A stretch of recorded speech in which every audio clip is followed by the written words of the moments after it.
नमस्कार, शाम के 7 बजने को है। देश के सबसे विश्वसनीय, सबसे लोकप्रिय और नंबर 1 शो शंखनाद में आप सभी का स्वागत है। मैं हूं आपके साथ चित्रा त्रिपाठी। गुजरात का चुनावी समर अपने शबाब पर है, वादों की भरमार है, एक दूसरे पर वार पलटवार है। हर दल अपनी ओर से पूरा दमखम झोंके हुए हैं और बीजेपी की ओर से तुरूप का इक्का बनकर गुजरात पहुंचे हैं प्रधानमंत्री नरेंद्र मोदी। नरेंद्र मोदी एक तरफ गुजरात मॉडल की बात करके जनता को रिझाते हैं, तो वहीं दूसरी ओर विपक्षियों की अभद्र भाषा को मुद्दा बनाते हैं।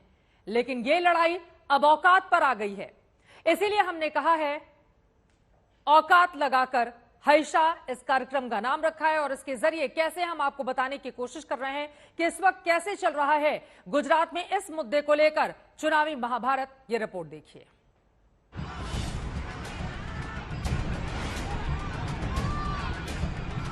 अहंकार जुओ भाइयों, अहंकार जुओ।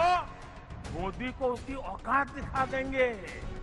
अरे हूं तो सेवक छू, हूं तो सेवादार छू અને સેવક કે સેવાદારની એવી औकात હોતી છે। અરે તમે મને નીચ પણ કહ્યો, નીચી જાતિનો પણ કહ્યો, અરે તમે તો મને મોટો સોદાગરો પણ કહ્યો। प्रगति, विकास, उन्नति, आगाज।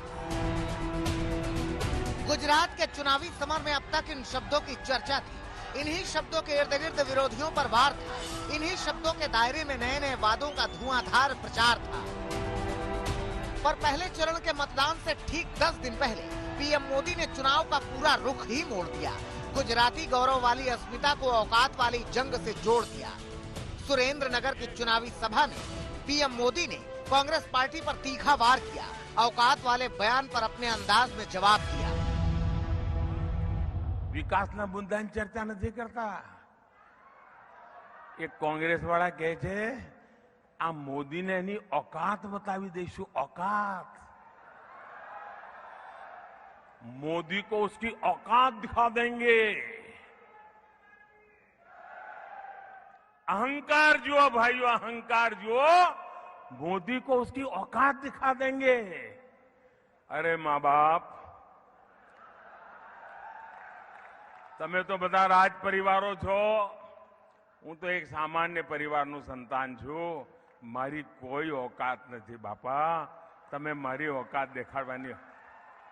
અરે હું તો સેવક છું, હું તો સેવાદાર છું અને સેવક કે સેવાદારની એવી औकात હોતી છે। दरअसल गुजरात के सियासी रण में कांग्रेस नेता मधुसूदन मिस्त्री ने बड़ा बयान दिया था। गुजरात चुनाव में पीएम मोदी को औकात दिखाने का ऐलान किया था। गुजरात में लगातार प्रचार कर रहे पीएम मोदी ने सुरेंद्र नगर में इस बयान का जवाब दिया। कांग्रेसी नेताओं को पुराने बयान भी याद दिला दिए। अरे तमे मने नीच पण कहो, नीची जातिनो पण कहो, अरे तमे तो मने मोतनो सोदागरो पण कहो, अरे तमे तो मने गंदी नाळीनो कीड़ो पण कीधो। બધું કીધું ભાઈ, તમે બધું કીધું।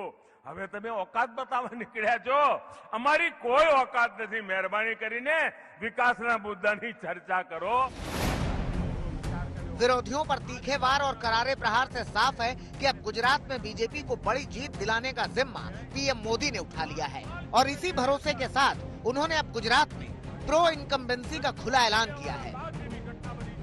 અને એના કારણે ગુજરાતે प्रो इनकम्बेंसी, काम करनारी सरकार ने साथ, काम करनारी सरकार ने सहयोग, काम करनारी सरकार નું સમર્થન, એવો નવો રાજકીય ચીલો ચાતર્યો છે।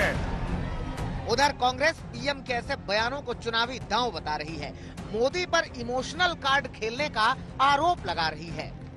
क्यों ऐसी जुमले बोलते हैं प्रधानमंत्री जी? हम तो नीतियों की बात करते हैं, कार्यक्रम की बात करते हैं, सिद्धांतों की बात करते हैं। पता नहीं वो भावात्मक मुद्दे बना करके चुनाव जीतना चाहते हैं, जबकि हम चाहते हैं प्रिंसिपल पॉलिसी प्रोग्राम का आधार बढ़ा दीजिए। प्रदेश में पहले चरण के मतदान से ठीक पहले बीजेपी ने अपने एक्शन प्लान को जमीन पर उतार दिया है। पूरा का पूरा चुनाव प्रचार प्रधानमंत्री नरेंद्र मोदी के इर्द गिर्द ही ला दिया है। पीएम मोदी हर चुनावी रैलियों में गुजरात के विकास का मुद्दा उठा रहे हैं।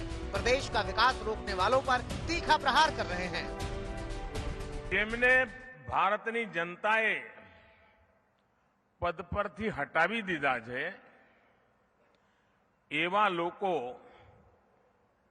પદ માટે યાત્રા કરી રહ્યા છે.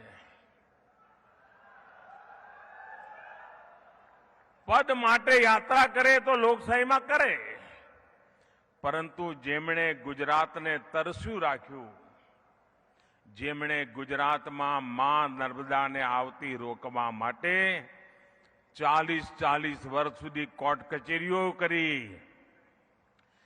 એવા નર્મદા વિરોધીઓના ખભે હાથ મૂકીને પદ માટે યાત્રા કરવા વાળાઓ, આ ગુજરાતની જનતા તમને સજા કરવાની છે, સજા. गुजरात में 27 साल से बीजेपी की सत्ता है. विजय के इस रथ को आगे बढ़ाने के लिए पीएम मोदी फिर पार्टी के सारथी बने हैं. पार्टी को विश्वास है कि मोदी का मैजिक गुजरात में असर दिखाएगा. मोदी के गृह राज्य में फिर से भगवा लहराएगा. अहमदाबाद से गोपी घांघर के साथ आज तक ब्यूरो. मधुसूदन मिस्त्री के बयान पर पीएम ने करारा पलटवार किया है, मगर इसी औकात वाली लड़ाई पर जब राहुल गांधी से आज तक संवाददाता ने सवाल किया तो उनकी ओर से इस सवाल का जवाब नहीं दिया गया. देखिए. Rahul ji, one comment of Prime Minister, he has said don't talk about his औकात. He has said don't talk about his औकात. Will you like to say anything? Rahul ji, Rahul Gandhi इस वक्त यहाँ पर इन्होंने अपनी यात्रा शुरू करी थी, सूरत से शुरू करी थी. यहाँ पर भारतीय जनता पार्टी को अटैक किया है. ये कहा कि भारतीय जनता पार्टी आदिवासियों को आदिवासी नहीं कहती, उन्हें वनवासी कहती है. Rahul ji, would you want to comment? Rahul ji, आप कमेंट करना चाहेंगे?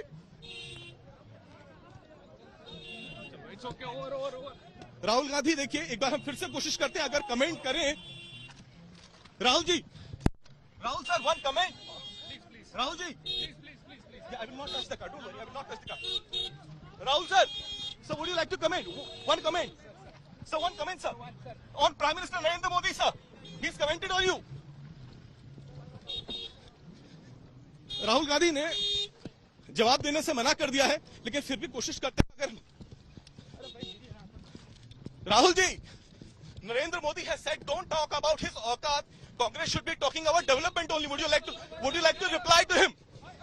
राहुल जी, प्लीज आगे नहीं जा सकते, यहाँ से आगे नहीं जा सकते अभी.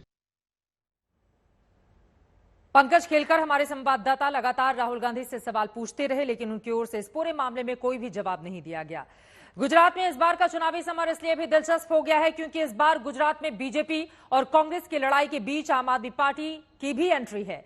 लड़ाई त्रिकोणीय है, इसीलिए इस बार ताकत की नुमाइश भी कहीं ज्यादा है. अरविंद केजरीवाल तो पहले से गुजरात में दिल्ली मॉडल का बखान करते रहे हैं, लेकिन अब कांग्रेस की ओर से राहुल गांधी ने भी मोर्चा संभाल लिया है.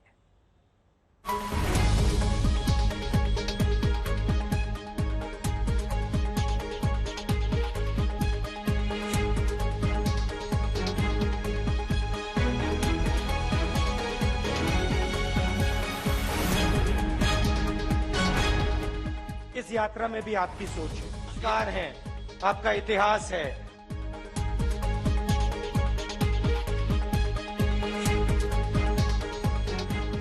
આ ગુજરાતની જનતા તમને સજા કરવાની છે, સજા.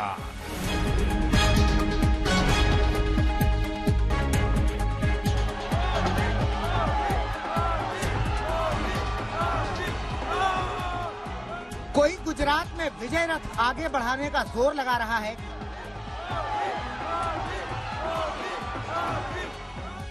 कोई सूबे की सत्ता में परिवर्तन का जोर लगा रहा है, तो कोई इस बार गुजरात की सियासी फिजा में बदलाव की बयार बता रहा है. साफ है कि गुजरात में चुनावों की तारीख जैसे जैसे नजदीक आती जा रही है, चुनाव प्रचार वाली लड़ाई बढ़ती जा रही है. और इस प्रचार युद्ध में जब पहली बार राहुल गांधी पहुंचे तो उन्होंने किसान, आदिवासियों, बेरोजगारों का मुद्दा उठाया. गुजरात के चुनाव में इसे ही असली मुद्दा बताया. आदिवासियों से बात करो तो कहते हैं हमारी जमीन छीनी जा रही है, बिना हमसे पूछे हमें हटा दिया जाता है और किसी इंडस्ट्रियलिस्ट को, किसी अरबपति को हमारी जमीन दे दी जाती है. आपको हक मिलने चाहिए, आपको रोजगार मिलना चाहिए, आपको स्वास्थ्य और शिक्षा, आपके बच्चों को स्वास्थ्य और शिक्षा मिलनी चाहिए. राहुल गांधी भारत जोड़ो यात्रा के बीच गुजरात में चुनाव प्रचार के लिए पहुंचे हैं। पार्टी नेताओं का भरोसा है कि राहुल की सभाओं का कांग्रेस को फायदा होगा। बीजेपी को पिछली बार से ज्यादा सीटों का नुकसान होगा। पिछली बार भी तो अमित शाह जी ने 150 सीटें आएगी, आई कितनी थी 99 आ गई थी, वो इस बार होगा वापस। भारतीय जनता पार्टी ने तो पूरी स्टार पावर लगा दी सर, मोदी से लेकर अमित शाह से लेकर देवेंद्र फडणवीस ताकत लगा दी है, पर सच्चाई होती है, कुशासन अंत होकर रहे। हालांकि बीजेपी गुजरात में अब तक के सारे रिकॉर्ड तोड़ने का दावा कर रही है। पार्टी के हर दिग्गज को चुनाव प्रचार में उतार रही है। एक तो गुजरात ने सलामत बनावावाळा नरेंद्रभाई ने भाजप અને બીજી બાજુ ગુજરાતને કોમી રમખાણોની આગમાં ઝુલસવાવાળી કોંગ્રેસ પાર્ટી। उधर दिल्ली में सीएम केजरीवाल भी लगातार गुजरात का दौरा कर रहे हैं। पार्टी प्रत्याशियों की जीत के लिए जोरदार प्रचार कर रहे हैं। पहली बार लोगों को एक सार्थक विकल्प नजर आ रहा है। जबरदस्त बदलाव की ओर इस बार गुजरात जा रहा है। बहुत उम्मीद, लोगों को उम्मीद है कि महंगाई दूर होगी, बेरोजगारी दूर होगी, उनकी जिंदगी में सुधार होगा, बच्चों को रोजगार मिलेगा, अस्पताल खुलेंगे, स्कूल खुलेंगे। चुनावी तारीख नजदीक आने के साथ गुजरात में सियासी समर बढ़ता जा रहा है। चुनाव में जीत के लिए हर दल जोर लगा रहे हैं। 8 दिसंबर को नतीजों से साफ होगा कि किसका दांव जनता के बीच असरदार रहा। गुजरात की चुनावी जंग में कौन सरदार रहा। अहमदाबाद से गोपी घांघर के साथ आज तक ब्यूरो। इधर गुजरात में चुनावी युद्ध चल रहा है, तो वहीं दिल्ली में एमसीडी चुनावों की चकल्लस भी चरम पर है। एक बार फिर से बीजेपी ने एक स्टिंग जारी किया है। इस वीडियो के आधार पर बीजेपी आरोप लगा रही है कि आम आदमी पार्टी एमसीडी चुनाव के लिए कैंडिडेट को टिकट बेच रही है और इन टिकट की कीमत 80 से 90 लाख रुपए है। बीजेपी टिकटों की खरीद फरोख्त को मुद्दा बना रही है, तो आम आदमी पार्टी इसे मनोहर कहानियां करार दे रही है।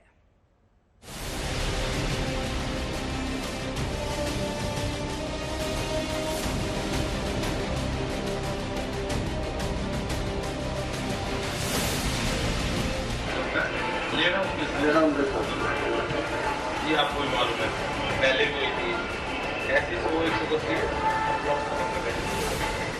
एमसीडी के चुनाव में इस नए स्टिंग ने हंगामा बरपा दिया है। इन तस्वीरों को बीजेपी ने जारी किया है।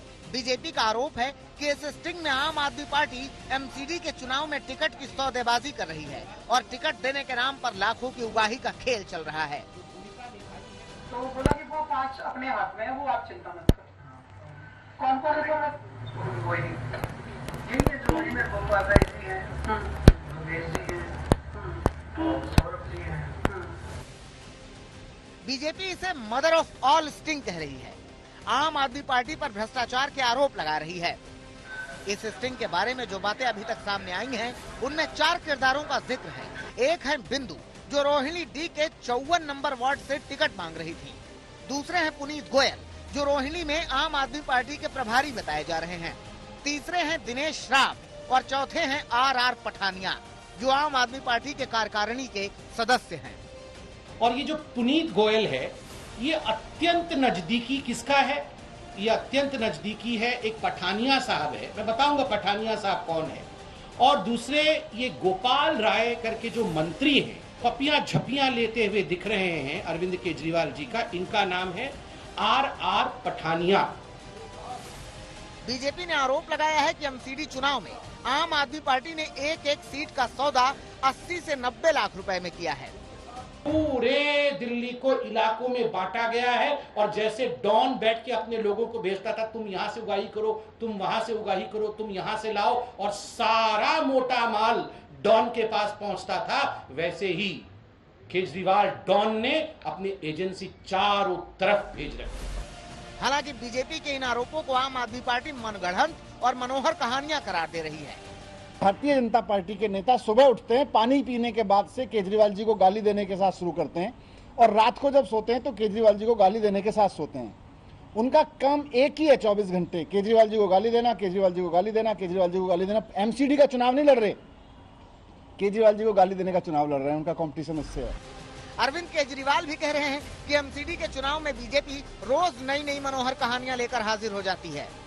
वो बीजेपी की रोज मनोहर कहानियां आती हैं, रोज झूठे स्टिंग लेके आते हैं, दिल्ली की सारी जनता उनसे पूछ रही है कि आपने 15 साल में दिल्ली नगर निगम में क्या काम किया। रोज फर्जी स्टिंग लेके आते हैं, फर्जी स्टिंग लेके आते हैं। देश की जनता को इस किस्म की गंदी राजनीति पसंद नहीं आती है। जनता चाहती है कि उनके मुद्दों की बात हो। ये पहला मौका नहीं है जब आम आदमी पार्टी के नेताओं पर पार्षद का टिकट बेचने का आरोप लगा है। इससे पहले भी मॉडल टाउन इलाके के विधायक अखिलेश पति त्रिपाठी और वजीरपुर के विधायक राजेश गुप्ता पर 90 लाख में टिकट का सौदा करके 55 लाख रुपए एडवांस लेने का आरोप लगा था। एंटी करप्शन ब्रांच ने अखिलेश पति के पीए और रिश्तेदार समेत 3 लोगों को 33 लाख रुपए के साथ गिरफ्तार भी किया था। हालांकि आम आदमी पार्टी ने तब इस मामले की पूरी जांच करके दोषियों पर सख्त कार्रवाई की मांग भी की थी, लेकिन एक बार फिर से कैश फॉर टिकट का मामला गरमाया हुआ है। दिल्ली से पंकज जैन के साथ आज तक ब्यूरो। राजनीति की खबरों से बाहर निकलते हुए बात अब उस हैवानियत की जो श्रद्धा के साथ आफताब ने की। आफताब के नार्को टेस्ट की तैयारी करीब करीब पूरी हो चुकी है। नार्को टेस्ट के जरिए पुलिस ये जानने की कोशिश करेगी कि आफताब ने श्रद्धा को मारने का प्लान कब किया और मारने के बाद उसके टुकड़ों को कहां कहां फेंका। हत्या के पीछे की वजह क्या थी। पुलिस को अब तक जो सबूत मिले हैं वो भी आफताब पर शिकंजा कसते जा रहे हैं।